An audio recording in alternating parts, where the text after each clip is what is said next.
Hello. আপনারা তো bathroom singer শুনছেন, বাথরুম প্লেয়ার শুনছেন কি? হ্যাঁ, ঠিক শুনছেন।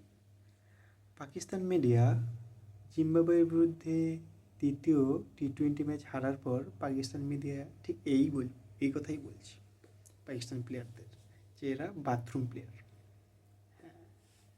এখন আপনারা তো জানেনই পাকিস্তান হেরে গেলে কীরকম তোড় ঝোড়, ওদের মিডিয়াটা কীভাবে কীরকম উত্তেজনা শুরু করে। সেই সঙ্গে মিডিয়ার কেউ বলছে এরা বাথরুম প্লেয়ার, কেউ বলছে এদের ওপর ভরসাই করা যায় না।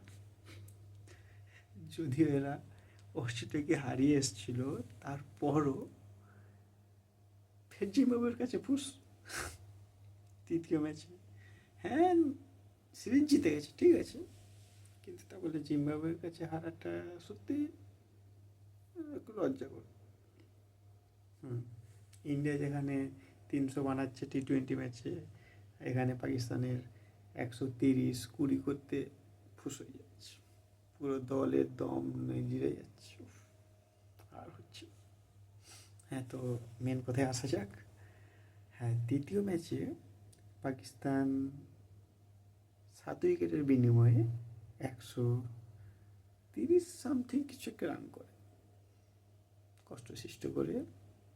খেলা তো দেখে মনে হচ্ছিল না যে এরা 100 রানও টপকাতে পারবে, সত্যি কথা।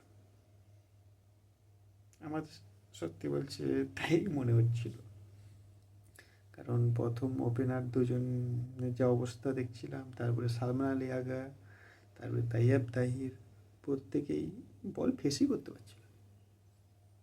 বল আসবে না যাবে, সামনে গিয়ে খেলবে না পিছনে গিয়ে খেলবে, কি জানি এরা খেলা কোথা থেকে শিখে এসছে। একে তো কোনো প্রকারে জড়িয়ে মরিয়ে, আপনারা যদি ম্যাচ দেখেন লক্ষ্য করবেন, প্রত্যেকটা বলে এরা ক্যাচ উঠছে, প্রতি বলে। যেগুলো চার হচ্ছে এজ, বিগ এজ,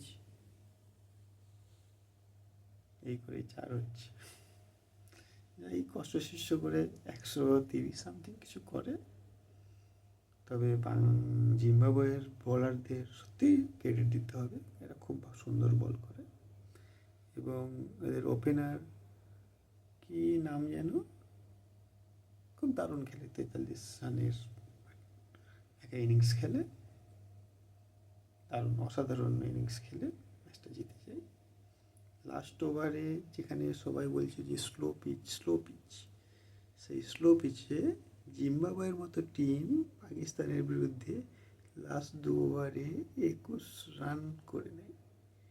21 রান, হ্যাঁ ঠিক শুনছে। তাহলে কিছু স্লো পিচ ভাই, জিম্বাবুয়ে তোমার বিরুদ্ধে 21 রান করে নিচ্ছে, আর তুমি বলছো স্লো পিচ খেলতে পারছি না।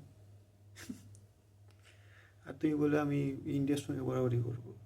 ইন্ডিয়া যদি সি টিমও চলে আসে ভাই, তোদের নাকা নিজ ওখানে খাইয়ে পাঠিয়ে দিবে ঘর। ইন্ডিয়ার বরাবরই করবে। দেখ, এখন মেন কথায় আসা যাক। জিম্বাবুয়ের সঙ্গে তৃতীয় ম্যাচের হারের পরে এখন পাকিস্তানি মিডিয়ারা একেবারে উত্তাল। কে বলছে জলে ডুবে দেখ, কে বলছে এরা বাথরুম প্লেয়ার, কে বলছে এই রকম প্লেয়ার হলে এইরকমই রেজাল্ট হবে। আপনাদের কী মত, কমেন্টে জানাবেন।